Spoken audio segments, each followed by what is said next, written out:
Hey, so I've personally door knocked for a couple of companies. One of them is actually a company named Mark Cement.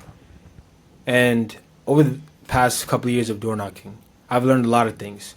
In this video, I just really want to tell you one of those things, one of those strategies or mindset shifts that I've done that has really helped my door knocking initiatives be more productive. And that is really being present with myself every day prior to knocking someone's door or prior to going door knocking.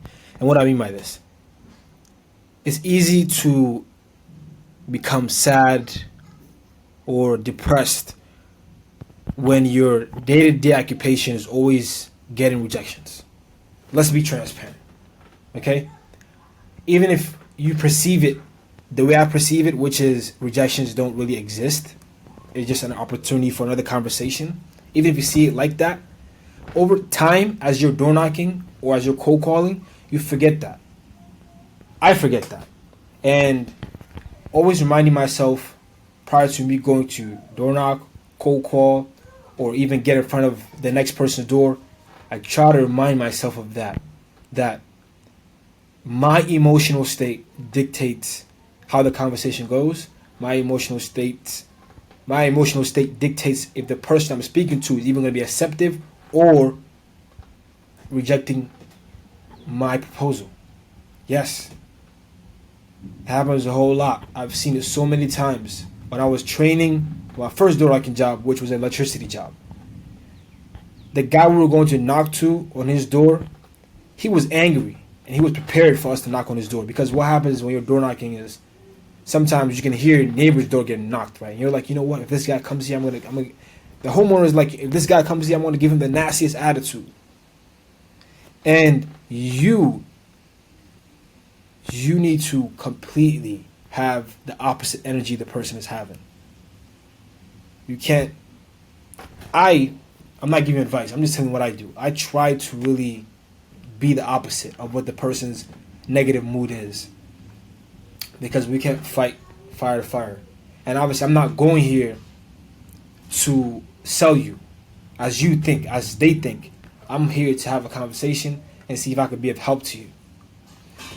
A lot of a lot of these things, excuse my language saying stuffs, a lot of these initiatives, actions, revenue generating activities that we're doing as sales reps, from my perspective, it gets daunting.